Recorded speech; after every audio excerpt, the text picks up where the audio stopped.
tima fa no ntoma pa e de afira enti ye say na said the last week no saa so na ye say ba be ye enti obi a wo bia na de nchia kese e na mamu na adwumade so me kai mo say e wo Mediama FM okota kwa ne mpatam so Mediama FM 92.9 Mediama FM takwa ntimo mo board there asanka goa bogosu pristi ehuni valifo nyina no mbenye no Mediama 92.9 minua DJ agbe ni mpanyfo so asi onkunya won so dwumadie ofa na kama se na da ye no abofo bi adare ma na dwumadie wafa ho ka yetimi yede bremo Medimafo Herbal Hospital Dr. Tam daso waso yade no bra no tonchi amfa beden to so no nsama no bibia enye kama owo kuma se na enkran ebre kon ye de won hu details betudwa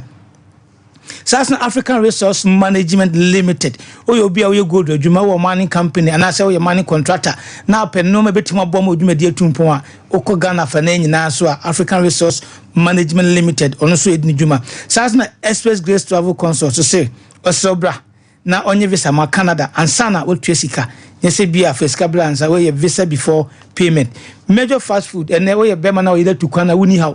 se major aba na aduane e de ye aduane apebia no major bayamam se mo ye officer na se mo ye dwumako bi na mo paduane a motum safre major tafuma 4 ho na major wo bibia be kama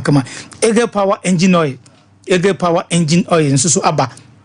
se o mo mu su plug ne abobo ya nso ye de mo de aba intu di gume bo maka no ana plug ya no dwumedie no eye bibia ye kama ye wo direct fashion so bia wa ye dwuma na se osua de pam opeso polish no na won sa no ye fa okọ so be ye de amount ene wo yu ceramics you no dey then say we team so na dia fra udu kan gu mu ana ona wo kono Golden Image Vocational Institute mpacho cosmetology, catering, decoration and fashion we oba we yesu ku pa bia kokosua ensanudwuma pa uwia wo so benya gide sampa uwie adwuma na benya bebia atena so obobla Golden Image Vocational Institute so adaro maka ho na bibia ayekama matali sales fabric adaruma no so de mamie se na bidi kaka na my business doctor dwumedie higher Sompa 93.1 Sompa TV Mediama FM 92.9 takwa ne patam ebusiafo emakwa aba yeah so bia we bibia boko ese last weekend na bibia kama nyame adom yedo ba de na se yehia se ne ye ni die nkwa kopim se so so amfa no wa unni ho ahodin bia ti sade a chi esi a na yesi da obo ade na se last week you discuss about branding ekekan ya bie funa mama mfo so edwon adwen kire de kan no se de no so hu no ediba mo de buy nene ne be sa to aso ne de branding na si next week no ye the topic for beba nene no accounting morino ya financial education and literacy column kakra bi say e ka say na no ka was accounting drawing and we ka say mo mutin say drawing dey penyon ye dey intine na accounting morino oye tita was ono so de be fam na financial literacy no utia e pa chow for book no paper e pen na kakran no de be fam no ni nyina no na wusua maka che wo say your medical doctors yes we business doctors and fa ho ne wadwuma say de asia ye atetiasia fa wo de wo pe solution pe be boa amu adwuma tumpo de fa be dan ye adwuma bia wo ye bia no wo pe solution pe be tuma adwuma tumpo na yes all the my business doctor Sompa FM Sompa TV bibia be kama continue ye nche ho no na fa na de fa about accounting literacy na very much for you yedase sumi dase yesan so eda yen etiefo ne ahwefo nyina so wase pa so ye bae na otwumi ase ni o magye efeso ye pa na dwumadie no o masomu na eko na ene segment ye financial literacy na education no baby ye de ni edikan ahwe ye fe no guaranteeing alone say obi se okwa akobo besia oyo yonko oyo obusuani oyo papa oyo mame a wokwa kodi agiremu ede amano sa agiremu na wokwa kodi no yen soro kwa se ye kona no se mekwa kodi agiremu ede amano na emumu no e wo se odi niema bi eto akwan mu se de be betumi abo nti bofu mu no obaka kire wo se do not only depend on a borrower's word of mouth or merely the relationship you have with them to guarantee their loans. Say, menyina obia okoje besia. Enu masem nko so enka say magiatum me okudimidi ene me signature ekwa akoto ase ama o say ukoje opepepepepe say de ekwa na me akwa akodi ejinemu ama na makosan ama nti ko na koje. Ade ti se me hwe nipa na nu masem nko a me hwe nipa no ne no nkutahudie na say anyonkofo bia edamo ntemo efise ade na wode won say kwhyase no your legal implications ewomu adaache no se wanye nhwehwemu ye na wode won say kwhyase se uko guarantee loan na mana asem bi ba wo oni ebedi kan so pam na so ho betro kane de o kan dia no odi o se me yire kwaje bosia mami nyina so ye me yiri ntino me kwa guarantee dia ma no me nyere nu masem nko a na emomu no dia ye kire de se to bu ase na ji loan nkrata no hwehwemu ko bank wo ko tenase manager de ma no loans manager de ma no oni ne tenase enji nhwehemu nkrata ni nyina sika dodo sen na woje sika na woje unim se obeka kyo se 100 cedis no kwa akwaje na emu e bia na 100 cedis ubekomu no na 1000 Ghana cedis na so obeka kire bank loans officer ni se minipa die me catch ne say 1000 ahwe na why dey one guarantee am me to the enka say 100 na won so do side akoshase eno no emwa me hwe so say oyire say de berema fo su kan anadwi wa bon kwan kama enti no me sorry ya no okwaje besianti me de me say akoshase ama no wo bosum ya katu ya okje no kra na yesen no wotumi de won sa ko say obibesia opepepepe wunima ano ade akwakoma no ebio nipo na woje ana wukodi ejiremu ama no unim ni yese baabi oto unim ho adwuma wo ye unim adwuma no woni no nyonko fa no emfie be se ni ko na on na fa sa nyonko no abedu sei enti no wudi uti ekọ akọhye ni loan no ase agiama no enti futuo ene yede ma yen etiefo yen ahwefo nyina wo Sompa TV my business doctor Jumedi say in guaranteeing a loan no matter the relationship uni nipa no so your head pastor so your meku opanyini so your yere so your hwan mesrew bomodin na ko bank ho ene bank penfo ko transfer so me say memfa mensa mehye ne bisi yan obagi ase emame ne mo pese me gi hunumu edai ewomu anasa enieme ewomu no motombos achirechiro nyina wi na wo say you are comfortable just say what you have to say enieme wo hu nyina na bie ne o maye otimo anasa wo doubt wo ho dia efiri wo no betumi de won sa ahye sa besen na say edai e dia manom ena mema ne nyo dem so say oh wow show bo say lo ya me kwaji ukura se opriska ye bibi nti meji amema obi honi asem no o ten komana me kana se ni tu dimbrika no we de on sa ho ede akosha se age na mo waje obama obi no percentage se no de ma wo ebi kwa de be ma na wo nye se wo je de akoya adwuma e memfa so oba so se de odi ono wo je akoya adwuma me da se de yemfa nya adwuma obi jipo na o ma bia na fa me da se no nya adwuma eti no go for me say do the necessary due diligence one kasa oko sign loan na mo bi no do the necessary due diligence just say yenhwehwemu ni ye yenhwehwemu ni pa ye hu sampa bi se ya me nyonko me papa me wofa me sewa me adwuma mpanyini me asori panyini asori ho na ata me haye no o papa eti no ana sofo di ato ba ma fosu we dia mesre o kakra bi ntinka umfa nsan ase enkrata no komo se me ba ma baba beje nti ye o sofo nti yes akoje bi 500,000 Ghana it is simply understand the terms and conditions of loan na nipa no ekwa akoje fane se eye wa na okwa akoje se ru na okwa akoje a ekwan be so na befa so no wati loan no nche no ase ansa na wode oni uti akwa akoje sa loan ase na wa so gi niema tumu enhu se beboa ana se ye de emwa esisi bebre ankofo gi loan na ode atukwan ogi loan na ode ahwemu ha ogi loan adwuma ode kwa akoye no onfa nkoye adwuma na ankasa na ode ru adefufuro mu na ni nyina na ekọ ababe hawo kabisi akwa de most of ye a sabio ye de ye adwuma ebetume de emfaso bi abre na ni tua no anye ye den ebi jibu sensa di tua kana na oni eti be ma bosu en yen financial education as a literacy no ye de fa banking na yahwe how to guarantee a loan sɛ nhwɛmu a ɔsɛ woyɛ ntoboase a ɔsɛ wosi na ma ne wei ɛntɔ tirim sɛ ɛmfa ho ne wo ne nipa no nyɔnkofa a ɛda mo ntam no mendi no akyi ɛmpepere wo ho ɛnka sɛ makɔ akɔ sign loan ana ma guarantee loan ama nipa no hwɛ hu sɛ nhyehyɛ ne wɔ ho nyinaa no wo ne bankfoɔ no nso wote aseɛ sɛdeɛ ɔno ɔkɔgye loan naa so ɛte ho aseɛ no kaka bɛ na de bɛka ne deɛ oni ma ka ma dwuma mi di kan yɛ na me credit manager na ɔyɛ credit manager ɛwɔ sunyane sɛdeɛ ɛfɛ ne loans manager no mesɛ mayɛ bi kakra pɛn me sɛ munim MGI microfinance ɛwɔ sunyane na hɔ na ɛde me kɔɛ na sɛdeɛ wo kan ya da bia me ka kyɛ nipa sɛ ɔno obi nye sika ho adwuma ya to sign it tutu gini di nokre because mahu ni sɛ eniyama bebre nipa timi nante enso be sika nko ho a ɛhɔ na suban bi obi hu da ebe dadi na sɛ na wo kan sɛ ebi mu giwe obi wa wagye be 4 ogi wa ha nti da bi ɔde ka wo baabi nti ogi we de ndi kotua nti ba ko fɛ ɛfom pɛ asamaba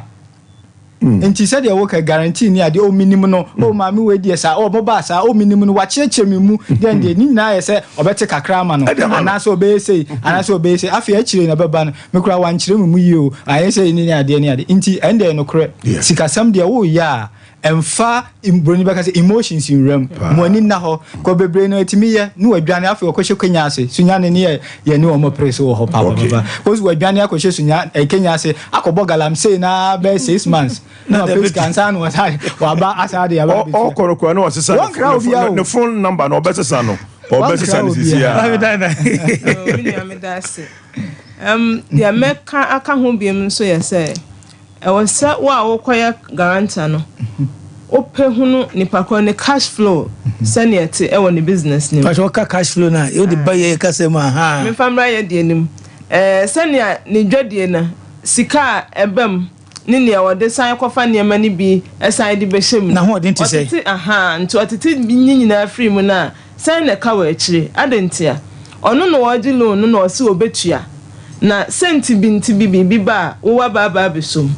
sɛ wantimi ahwɛ saa de na anhunu na wantimi androw line na so wanhu bra ebia bibi betimi asia ma wabam na loan no obegye na wanhwe ya wo na guarantee ye no wo na obetua esanse obi wo hɔ a loan na okɔgye ye no na dwuma na ho ɔden no sikasɛm no entimi ntua loan mpo na awɔtwe esika ɛwɔ so otua ne weekly payment po entimi ntua enti no hyase na no yɛbɛdan ne ka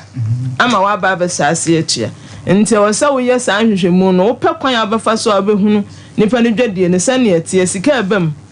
na nam so amboa ma watimi aka sɛ mesan a menim sɛ bosome 9 bosome 6 bosome 3 ɛna wɔsɛ wɔde betua a ɛbɛso no nyame na mekɔ akɔtua abusuafo wate abedwafo mu obi ade ne side of the story aba sɛ obi sebe guarantee loan mfiti pɛko pɛmfo ba no ho fɛ ana ya ne yɛ kama ne ade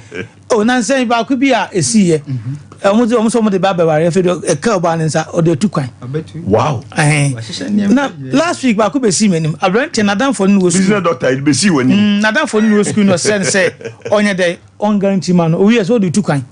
o ko onye o metua sika na o me so betua nti o kan se krache ida so ye du funu be firi ho aba ana bobo dan ye de aba o ka chi na busuafo afina so na ye de no mo sha se o mu tuatua enti nyame anim ni ya de bi a ha na dogije wo kan se e ba sika sema manyi independent ye ni se woni sika wa ideas pa minim se was steady a woni sika na hia wa ideas e bout no more than 1000 wow but the moment e benye sika no first 10 ideas na ye nkwasa sema na ajira that time now who says say belt cry dada yes you see what about belt now junim e ko ba sa de ka jumedi dis ka bi ko no wonya yo so ideas ya cake fresh ideas aba to nim na 50% de na ko ne scandal na asente ya de bia ha adwene nti achefo ene ahwefo ya besa mo say ye nka se men guarantee mu na mom hwehwemu ye hu say ba bia odon say kwese no akina bi no en konko fasem no last week ye discuss about branding ema ye didi nkomo ye na ya nwie ye share ye tiefo ne ahwefo bo say ene ye beto aso nti abusuafo say ne kan last week say beto aso no ene branding no ene ye to aso no anke dogum ye tiase say enye painting logos ne wallpapers ne enoma be na ye branding do say eboa de na mom adwompa na say said amanfo besi adwere wo ho wo mutima fa no ene branding no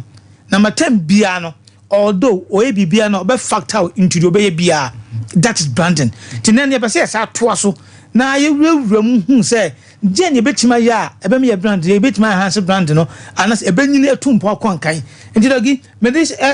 esa ase ho no ye nhwe the various aspects of branding no say ye ka branding na enema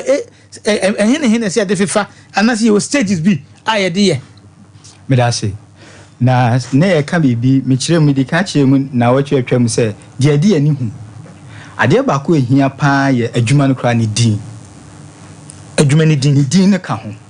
esa say e wo say hu say ye body no kra wo say etime bua me etime hu ene ye frɛ station at so ye friends and Sompa enti opese e den say na opese nipa hu opese hu ne say osomo Sompa eni nti na odi Sompa ye den atoso ne je say e wo say edin ade beto adwuma so e related to industry na wo mu no ontimi fa din bia keke enti woton paper ontimi nkofa din afi style and glamour de obi atia e be na adwen say fashion na say bi say wo so ton papers ai bi boutique bi enti I was say etimi bu ntimi nim de wadwuma no de wo ye na meti din na meti style and glamour o me nko ho efi say wonye de na me pe no enso e bia na oton ade a me pe no enti I was say din no ko etimi bua me etimi hu de wo ye den o ye no na say de be ya na e ka say exam so take question ase a o je say solution no when you 50% o take question ase no nti edin na ye fa nti enye ne say edin nti hu say enye say din no eye me de nti na me de atoso da bi on say de wu kan ebre bi abehunu a lawyer for ni din no uhu din asemasi say we dey law firm and self explanatory nti ebia yemfa ne say ti say dem kan with ebia na audit me the fashion so ti ebia ohun say ebia oba pa fashion at least etimi bua manipa ntimi hu ade a wo ye especially uni sika wo de be ye publicity bebre am obi hu a na ye kakra wo say udin ni timi bua metimi hu kakra afei so eye wo logo na o use no logo so hia pa logo no ye aye gina ho unse logo no obi otimi hu nti fa car Hyundai a unse bia we na da ho Hyundai de na wo asechire hwe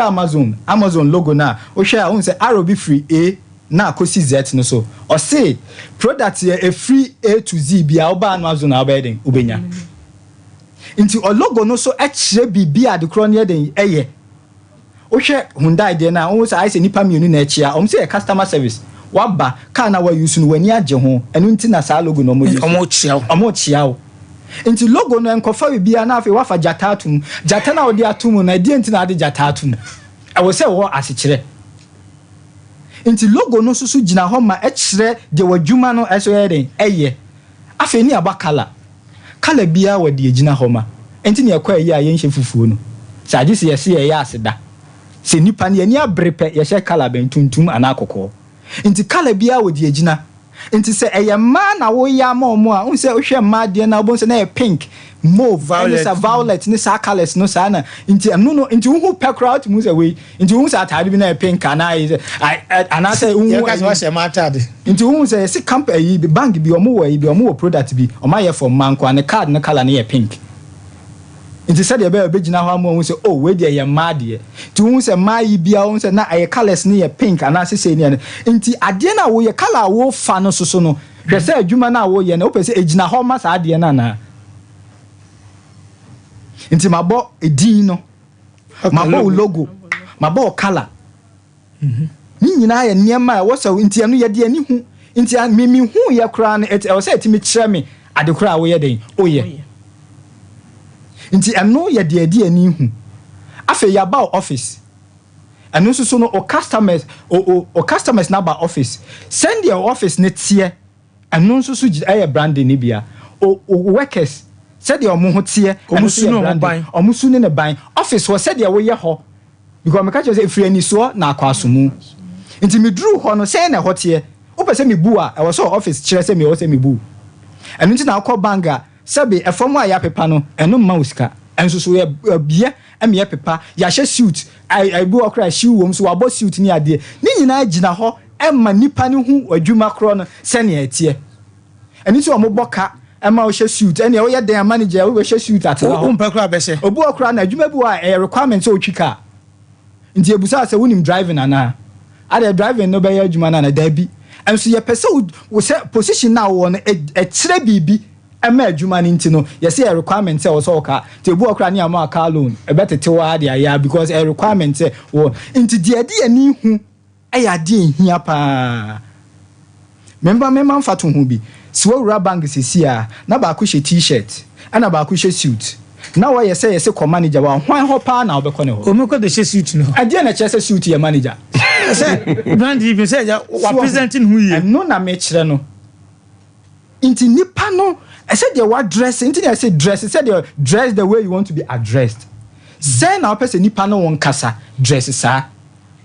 inti ne omo bon ho ka omo hihye say they be addressing ni say ni ade because enu no efri ani so say dem kan ne kwaso mu into dressing say they were dressing and no project won ehia pa no so ka branding no oh nansen so here banks na omo marketing managers omo kwa abontin no the type of car omo de beba any emma omo di omo si omo address no masa omo bona kutas car e pass kra obeyi da mo makọ nti enye ne say adwuma na wo ye no o media no dia me na me ton na afi o dressing bi afi ya beba o say joint bi wo ha ye kama pan so nko ho ade nti e ho ne nye o ti ase o beba ne nkora yi bi tete ho ne asesa diaper ne de da ho ne ade aduane ye kama o enso nam say sa ade na wo di wani hu a wo mpani nti onko you perceive say bia say say na wo de ba nipa no wo horo ne nsa na wa horo ne nsa o say ne de niam bebre awura nipa ne tim no oba ye e ho nye enso bi ade ba wa ye ho kama wa pepa ho ma wo kesi ye neat o mo dressing ye kama bo say wa na adwen e hye nipa ne tim say aduane so ye kama sa na tie ne say nti onim wo kra na ma ba ho wa ye ho kama o workers ye need bibia on say amane hye na adwen mu say say de o maye ha kama de o maduane so be de e be kama nti ko na aduane kan hye da o ti ase enu nti na most of time betuma ko hotel bi da bia me ka say nsu ayanumi 3 cities 4 cities or traffic company ba ko ya sanso na so ko be de 25 cities de 50 cities na ya won kasa because masa de obi bia pono de ama wo se be bo udin ya boye mu ase ama wo ya jeda fede fa ma watena se na wi ebusa se pacho de be na wo pe eno nko ane ya sese kire wo ti se wo areho bi kwa na wi ra fini nyina na wo tena se wi a oba ya be jina ho no busa de open ade nyina wudi nche se enye giso no se be se be ye wo no for na uti ayi mama fa no ka se ma ye ho modwe e ba se ska no wudi a se opie ansa na wa ye de wakai enti ebusa for ye ka brand na ye pese ye mamu hu ni se adwuma no enye product no ye nko ana ma adwuma ne koso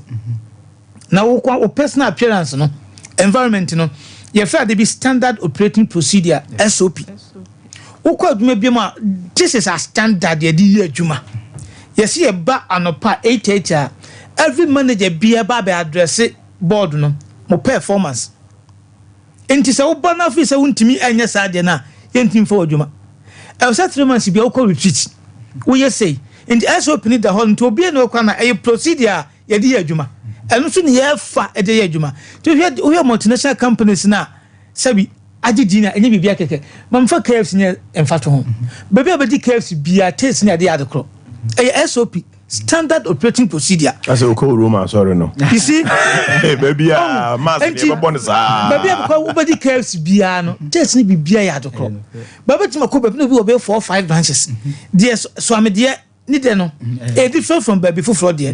na ngofo ne kodi omaduani e ba sana say won brand won shedan trust brand no wa me dina eja feto aso yo minia e de kan aka bebre of Douglas na nsana meto aso me bisa say wo the traffic mu wo the trotro mu wo to private mu now it yes pure na purchasing insu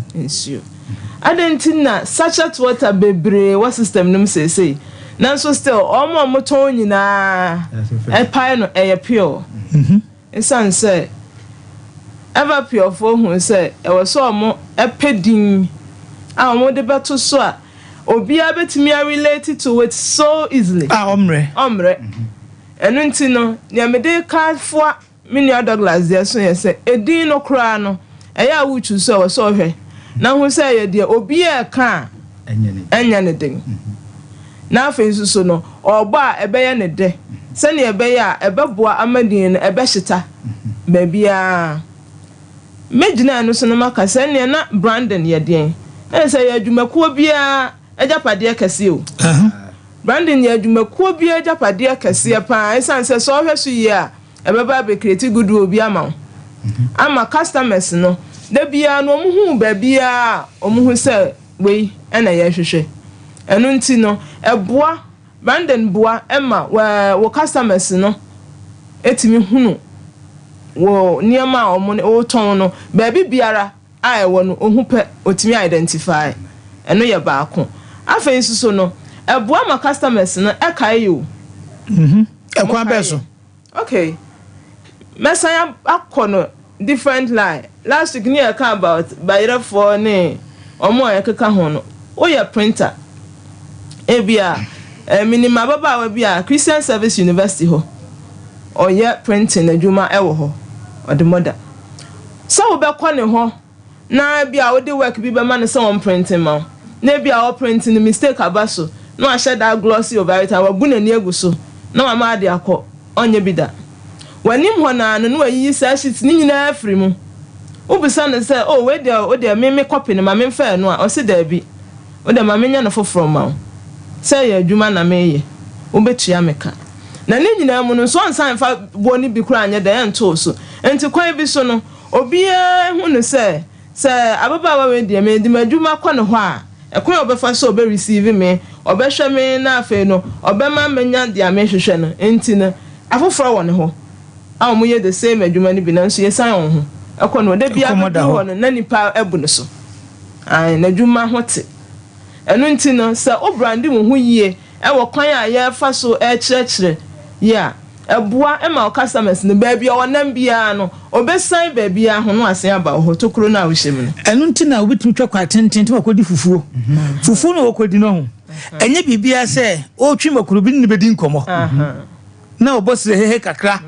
na enyansin bi ne ade ne nipa ne nidi enti aso o pe baabi o kwa ye begege ne so na se o free se ha de me ba ye hwahwa mesem yankasa no me fie na nka dwan de senka ti de ye fungia no me na nso nipa no kokwa tintin ekodidi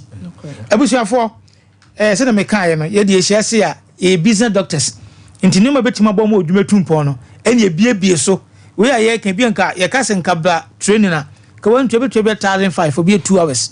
na se ne ye pɔ ni pita kan ye wo se ode ma akwa ti yesu en fama kwa ti de so be ye ne so be fa opipa na open na de ye kan baako na o twere ye gudwuma de yesu e se wo asembusa bi a obeso obusa me express ha ombeyiwa no to betuma 0551 93 1931 0551 93 1931 and I say 0548 93 1931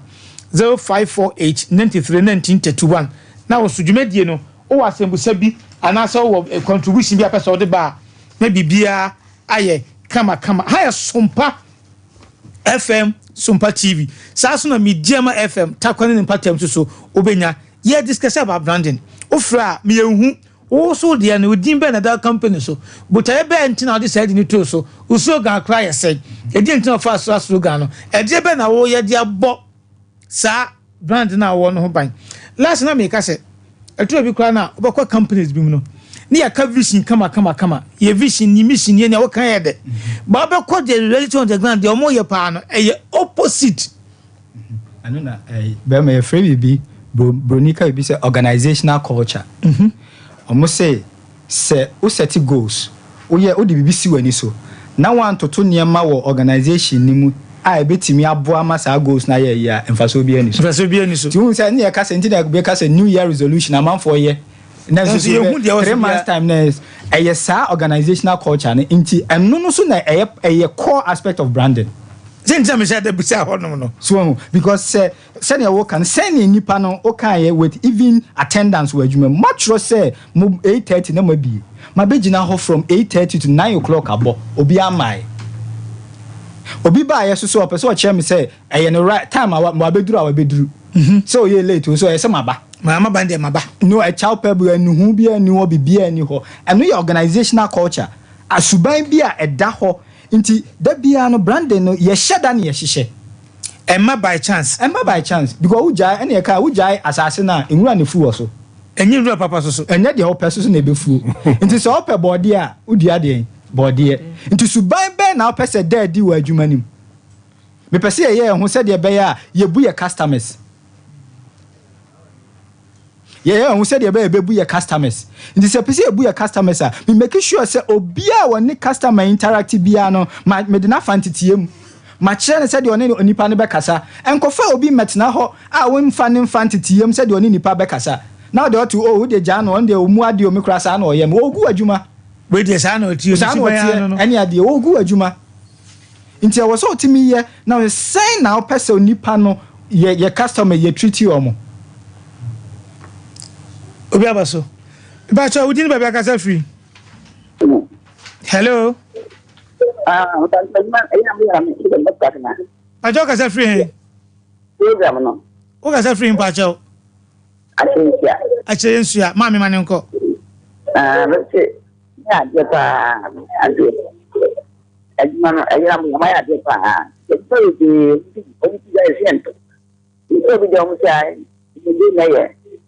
so he can't say you can't do it. And if you need to know, no, I'm afraid of you. Yeah, that's it. Yamin Shaw. Amen. Let's Minia, another aspect of branding, so I'm person ye di ni ehwe no, say branding, wo nya ade ato wodwuma no so no. Ebia na sa udina abeje abe kese ni nipa dominya so no obi aba pacha udina be akasa free. Hello. Pacha udina be akasa free. Eba chaya frame na next year be better free French. Nana manen kwa. Eba chaya me pese be say I want to be an entrepreneur.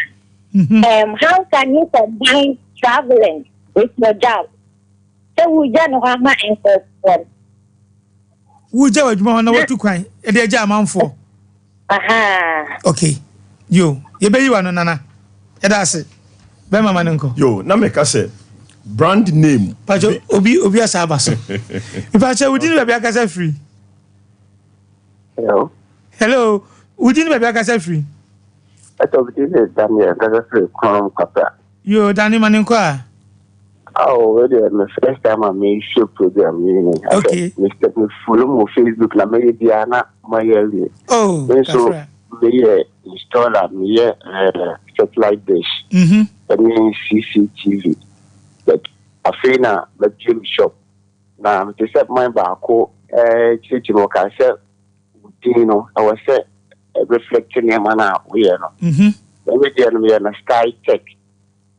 Sky Tech. I mean, it's fine. Sky Perfect. Tech. The technology and a sky. It's talking about satellites. I mean, it's fine. Ciao, you're tough. You're tough. Yeah, that's a program. Yeah,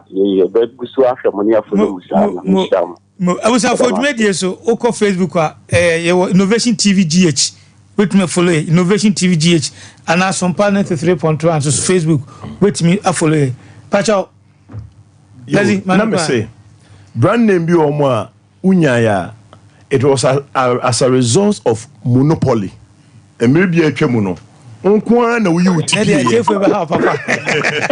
Omonya tie so dey eka. But so this baby aka say free o ho nti ya ne sa. Aha. We this baby aka say free papa. Hello. Yeah, but your friend Kennedy. But you aka say free Kennedy. Make us free, I am free. I am free. I am free. Be mama nkwa. I am free. Yeah. But your more phone shop. But a dinner that from Kennedy accessories, but branding no. Tanamo Casafa branding. But branding Besunka Besunka Casafa Kakla. Okay. What's our can be found? Yeah, but me Casafa branding. Pacho manenko. Yeah, branding say ever this year will be so. A dinner out the best son. And on a chair branding now. Like could you with it? If a dinner shop now be an enqua. Ubo crabia or idea of a bat. at the corner, dinner that's finity. Maybe any pan bonds like what Trump call. I said the brand can. Good submission. It's branding the Good submission. Then that's it. Yes, I am free for you, and I'm show. Bema to say. Danny,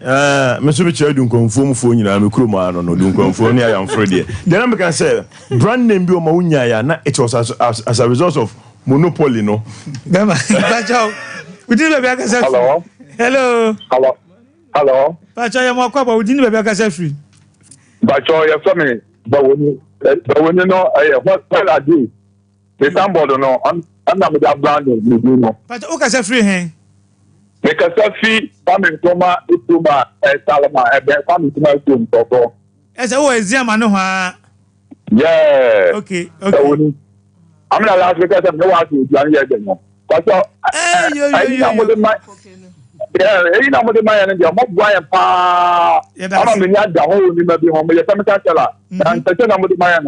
But I'm also more concentrated and start the like that's the next that's yes, chance my phone na. Okay. Hello. But you didn't be aka say free. Hello. But you didn't be aka say free. Because I feel for you. O for you Smile. Smile man nko. But you tie o. And Pacho Brandon na make come what them kaka. Pacho na mo pan me fan the kasa Brandon no logo ne ejuma no I was say alinya dade. Na me bisa ka Apple computers. The brand no na da or the Apple na to mo yaka but o produce machine. Na no swear. Okay, Apple na that so. But to produce computers, phones, ne no. That's it. Much action kakama me. You be you and doggy. What say? Me chenimo. On say me chen say.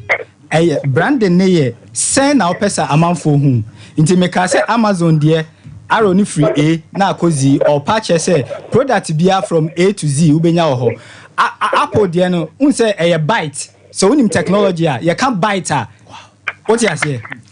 Me ba cho what you say? So unim byte in technology. See for black tree no one just say. Say in 来电号码 bytes, your gigabytes. Inti sa byte no is a figurative way of representing the byte. Inti na byte no ho no. Wow. This what can keke. Yes. Unse a symbolism. Unse a logo a symbol. A ashenso die. Hello. Me ba cho what dey me chia say.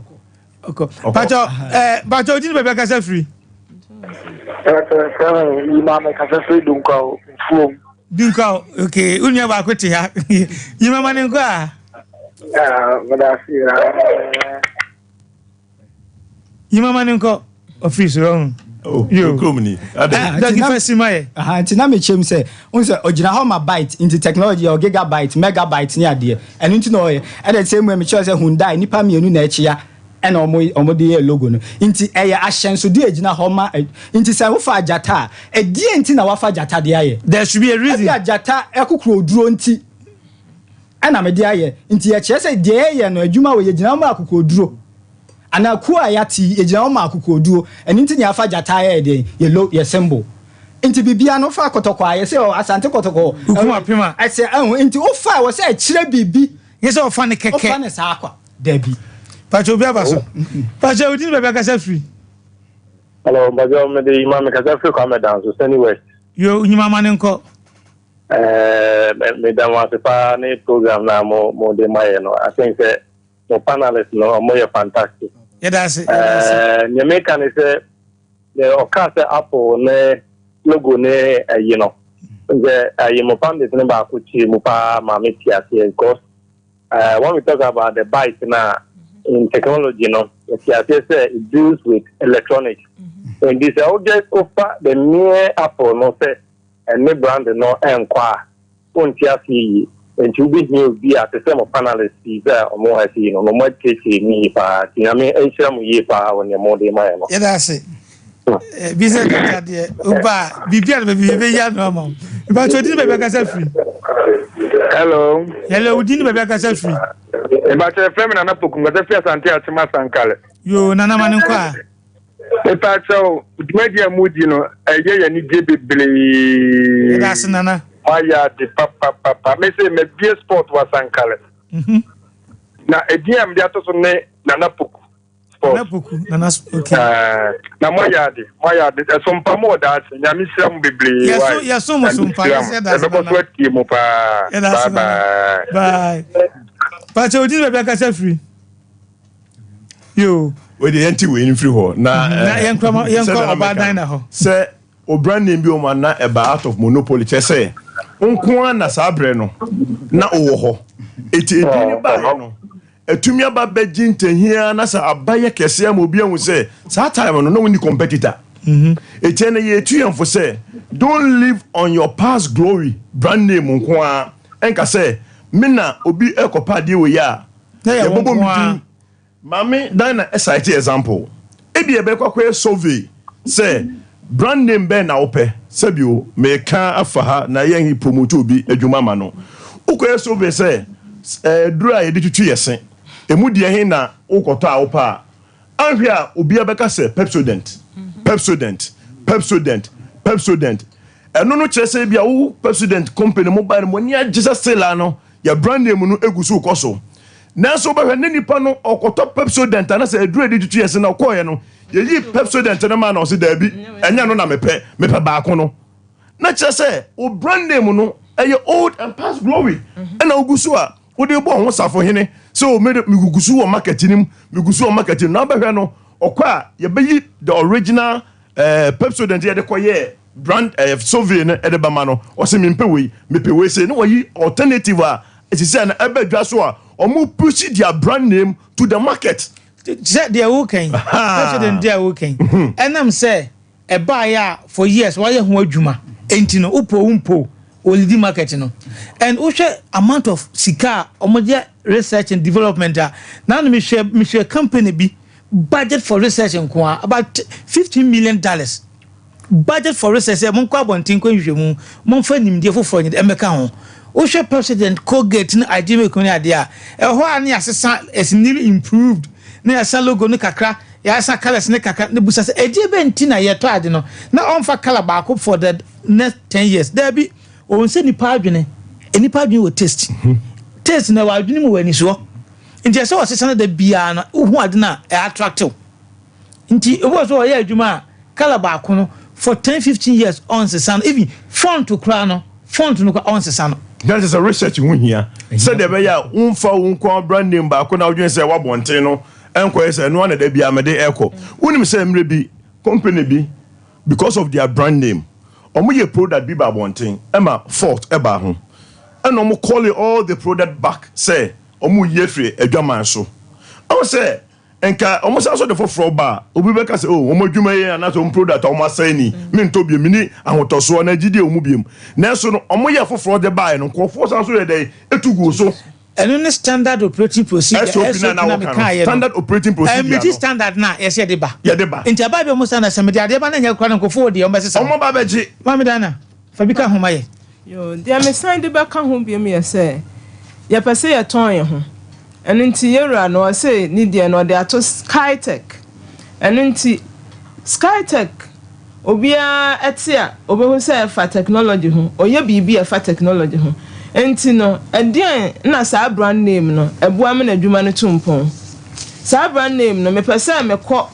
obia bi obetimi repair me computer me laptop bi me use amamia na se nipa na oni na ye adwuma pen wakọ ne ho no mama wahunu se de oye ne repair sitie no obo Skytech kire me na bia ye na ewo no kire me a me koduru ha me hunu enti branding na netimi advert mai is self explanatory yes ana e was say ye de nipa no nso so no hwehwe a wombre so e was say ye nipa no hwehwe a wombre afa nso so no etimi boa e ma wo marketing no ekọ entantem ma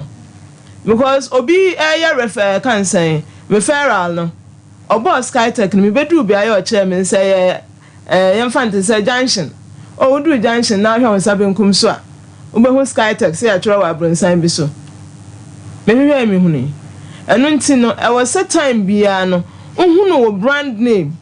no say ɛno no apart from say you can the last week say you promise ɛno ne yɛka ho no nyinaa no ɛyɛ ɛno no deɛ di kan a ɛdan w'adwuma no nso baabi a ɛno nti no baabi biara abere biara no o branding no ɛno na ɛda wadi ama ofoforo bi ɛnso so abenya mu ahotoso no aba bɛso wahwɛ ɛno nti bɔ ho modern sɛ nia wo yɛ no wo mission wo vision ɛne wo core values na wakeka no nyinaa bom na wo de ayɛ adwuma no yetimi align no to the brand name sɛ na yɛ nua na kyerɛ ma me yate sɛ apple no nyɛ te sɛ apple na yɛ di obi aka apple kakra bi nyɛ saa asɛm keke na emom no bite no kra na ho na ayaka no ɛwɔ ne ɛkyerɛ enti no na kyerɛ sɛ brand na nya ade a betina ho abosire mu ntimi konjo magic bia ma nimfi so ma ɛwɔ sɛ wo yɛ hu adwuma na no korrect ebusuafo ha yɛ Sompa 93.1 Sompa TV Mediama FM Takwa 92.9 abofo bi adaroma ntina adwuma di atimi ba Mediama for Herbal Hospital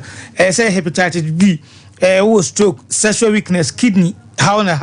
low sperm count and say prostate enlargement o call Mediama for Herbal Hospital brother o how no eto se bra no mfa ebre tam to ya de no so no nsama kuma se obo kwa agogo opposite government school no 0244774282 0244774282 enka so opoku ase majira ho so du ho no ma Dr. Time da so odi ni djuma major fast food major de major se nyame ya aduma Sunday yemra yemetenase timba cho Mrs. kache yakonta se Sunday unya aduane ofie yes ye kache yem se Sunday ye ni ye busuani nyina ye major fast food tafo formas na Sunday ni ko ho okan se mami ni dinti su ko mani di omma me ne dokunu bi pa beba mi di infa mi di ba ko na kamnya message ba ko aka ho bi pa na samanfo ka sa be aduane na mi di ba ko no sa masa chese ai na de yie nti se obenya dokunu doctor sa ne tie infa mejo aduane de nyamia nim nie na aduane ete on se so bi ya den se ye papa se ye ka mejo wa ya adwuma na che se ye kan yes over 30 years experience papa no wa di aduane nti se okona di mejo aduane a nyamia nim nie occasions ahodo nyina mo frɛ mejo o frɛ mejo bibia wo ye bia me pacho bibia frɛ mejo 0243 240341 0243240341 tafo formas ho na mejo wo kwa bibia kama Express Grace Travel Limited Express Grace was say brano nyi visa ma ansa no botu aka enya fiko office ka bra be registration ye dabi masa ya no mo de ni bi dabi Express we de bra waji visa no ma wia no otu aka na udu so mo siesie mo office ne omo ye tese team no consultant masa omo mu teaching a lawyer for wo mu tese bebrebe nti omo no ye nkrata se mo mpasisie bibia dem kama so we say ni so ya mo hyehye wo ho dabi men face camera to hansa me ya ma na me wia na mpo na pede ansa na watu ya ti paso ko Canada paso ko France Germany na Switzerland pa cho mo wadum omu ye opposite data bank no obetuma 0542938822 0542938822 Express Grace African Resource Management Limited pacha we mining company na say contractor our mines na we adwuma open no ma betum de ye adwuma onso omo ka sakese bi na say on wabo mi o omam light bi yedum say na me so na ntem honom bia ehyen ebo adwuma yie ti se bia wo ka sakese ado command inside ko ye adwuma no open lamp betima boa be hwekom ama ho to a omo gloves ho driving lamps ho omo reversing alarm ni horns nti se enuma papa nko ha na de me del ma me hu ni say about 85% of workers na eyema o believe in women empowerment okay nti also boa me ma ye die the man na branding hu yi cha ne man do mo fo it just mining companies e watakwa I'm who for man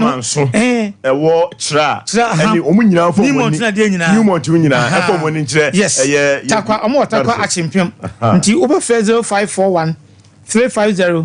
300 0541 350 but Eagle Power Engine Oil Eagle Okodia Power Okodia sawo tumi na o so say nyame anim nie de ode plug na bobo ya buy no wa bo Ghana na say research bi a me as part of my thesis na udu baby to say adura kintampo wanchini techimai masa met my car is over nipa 20,000 in a chisa car no a create employment ombe hi oye so asem no ombe hi oye so first na asi ensufin bia dumja saa de ne ye boa esufu e baka mu a wontin fa oyi bia nka se da media gum dabi ye moto plug na bobo ya ye wone de ntu nya ege power na de gum a bra e bo adwuma na ne bra be se eh ne ma bra sa me tobia ase week bia na msesa no na minya ege power no o se fe de moto no ye fo be kura wonte ni so sesa chese bibia fe de wada first na ahomache na odise na kai medi koi ebe sei no this kan nyina coffee shop na asajiska na onya ege power no bra se de si bo adwuma no Ghana mantam nyina ba bi o mu yusu abobo ya fra ya se wonum uguche sika na pa bibia ye nya faso ampacho ba ege power faso ye ba jibi na koton Ghana ba bia wo bia no oba ege power ha obeboa obetuma frɛ 0244 899 080 0244 899 080 na bibia aye kama sales fabrics tare esemi aye fe ene de moya de mo kan fun se mo aye fe mo ankan kam ne mbako minia ba no owo kagete Dubai na ope bibia se lezo bibia fa dress ho de wonya wedding bi occasion bi oto badin oto ebi a wo yira wo na oto akwa ne din no uko sales fabrics a de ope bia no kenten nyina wom bibia 0207 870-771 0207-870-771 you no ewo ho na you na bo adwuma yie yenya you a ensosie no wo kan si wie a na aja eden wo di you na gum na no ano no Golden Image Vocational Institute abo akwa ya tele hofo papa mi wi ho no pa o ma se hofe me hofe sam your bank ma go sie makeup in na me ko ado ono so a young girl son kwa on say me ko ba bia on say e say me tumi ho yina me kan makanie asa me kan young girls what do any hear me oba na oh a hofe environment and ambience na kama and young girls mo ye no mo ni bla dwuma so and to do Golden Image Vocational Institute anyamianim nie cosmetology catering decoration and a fashion baby abeda so de enye problem into your banner pe baby asua adwuma obenyansa na adwuma ama ho atowa pachoko Golden Image Vocational Institute kane no ene se onye sika anka mikosi adwuma ko enye ne kure ene sa no adwuma ewo sika rough timpacho ukọ ho no eno ano no obetuma fe 0240 885496 0240 885496 ebujafo yebra no aka na ayebi nti ye wie ne ye conclude no dagi je na abekana ye the brand next nyame adna next week no ye the other topic so ebeba the meka twa to ne say brand and our brand name na ye ka no accounting mo no be mo atia say ye fa obi balance sheet a sometimes big companies o mu good wo nko ano etimi ye asset kese wo I no nko an say yi free kra and etimi ma balance sheet no kra ye etimi ton inti yemfa ne say me de t-shirt ye yi se t-shirt ba ko peda ho ne bo 50 Ghana cedi say ye de Nike de ne sign ne to so animu keke no nko etimi ton be 200 cedis inti brand name no de e wo say wo sheda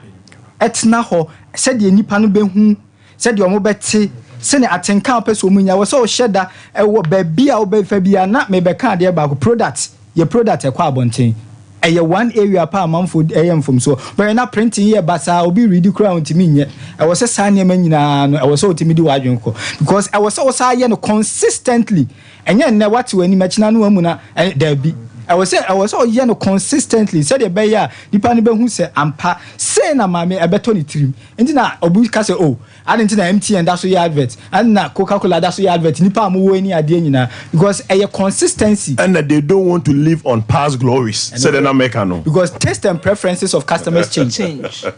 I was who say nipa said the opa ade na sesa COVID abesesa ne ma bebre and say oh yeah dey na for delivery anka ho a ha ebegu obia per convenience because ye da dem be 1 year nti aka ye ho ti obia ye na delivery saying I will ye free delivery nti ni nyina no so otimi ye na de aboa no wa hihye edin ana adwini bi ato ni patrim afọ wadwuma no me da ye da dogiase mami ya me de ba ka ho ne say fiti na watwe atwa mo besi ene no yɛaka yɛ ho sɛ branding no ɛboa ma wonya recognition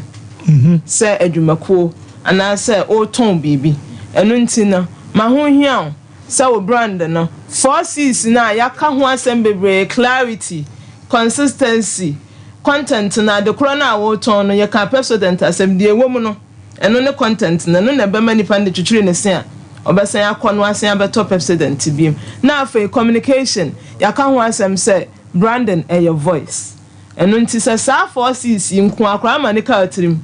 na sɛ wodi tu anamo a megidi yie paa sɛ obako anim pii ɛwɔ wadwumadi kanche mo kakra bi na financial literacy na na sorry, do not rush to guarantee a loan for someone omroko onte loan no enhyehyɛ no ɛde ase edase ebusuafo yɛ dama sɛ ha na de dwumadi ni besi ha yɛ Sompa 93.1 Sompa TV Mediama FM takwa ɛna yɛde dwumadi ɛbrɛ me fra me very mafosu nyame yɛ adoma next week ɛbɛsa atena se dwumadi ɛbɛsɛ opɛ hu nsɛm bia na obɛtuma fra 0549 40 42 74 0549 40 42 74 ideas bia mo bia opɛ ɛfo adwuma ho no oton sa fra yɛbɛba aba bɛbɔ nyame yɛ adoma dasɛne yɛbɛsɛ ahyia yakramo